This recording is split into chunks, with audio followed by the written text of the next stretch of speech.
Certainly the coronavirus pandemic is putting the future of much of retail in question as many are forced to shutter their doors amid the nationwide quarantine. Let's talk now with one retailer who's feeling direct impact. Joining us now is E.L.F. Cosmetics CEO Tarang Amin. He joins us, of course, like everybody pretty much these days. Tarang, thank you very much. By phone, you guys do not have stores, I believe. I think you did, and you closed them already long before this.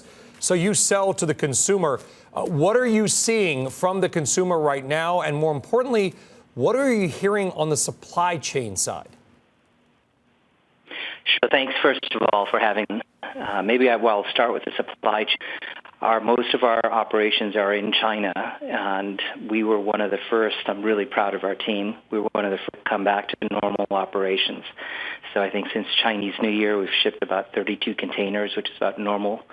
Every one of our employees and their families are healthy, same with our suppliers, and I feel really great about the coordination we've done there. We're actually in really great supply shape. And then in terms of the consumer, I would say, E.L.F. is a brand that before the coronavirus was exhibiting really strong growth, up double digits versus a category that was soft.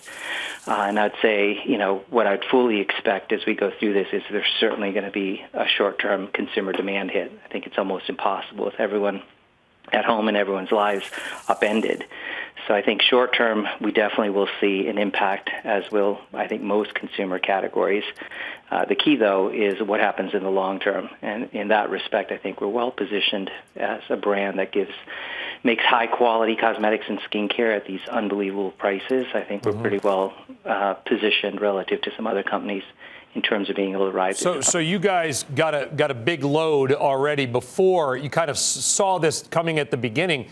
What are you hearing, though, now? I mean, we're getting, I look at things like traffic flow data from China. It appears that Monday to Friday, China's kind of back to normal in many ways. Are you sort of getting that sense? And the reason I ask that is that we're trying to kind of figure out, I think all of us, where we might be in a month.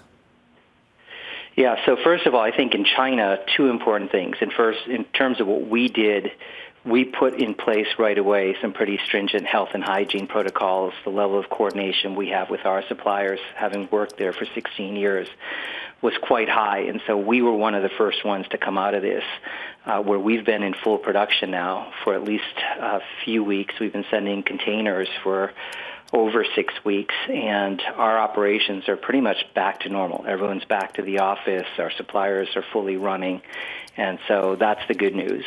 I think we took many of those same tactics and applied them in the U.S., including, making sure we took care of our people, right communication. I think we sent every one of our employees disinfecting wipes, gloves, masks.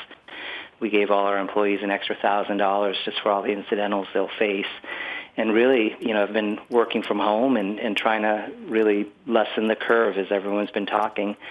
I think China probably took a more aggressive stance overall as a country. And so, we're bracing for, hey, this is probably going to take longer than a month for all of us to be back in terms of how fast they were able to get back. It probably will take us a bit longer, and I think we're prepared for that.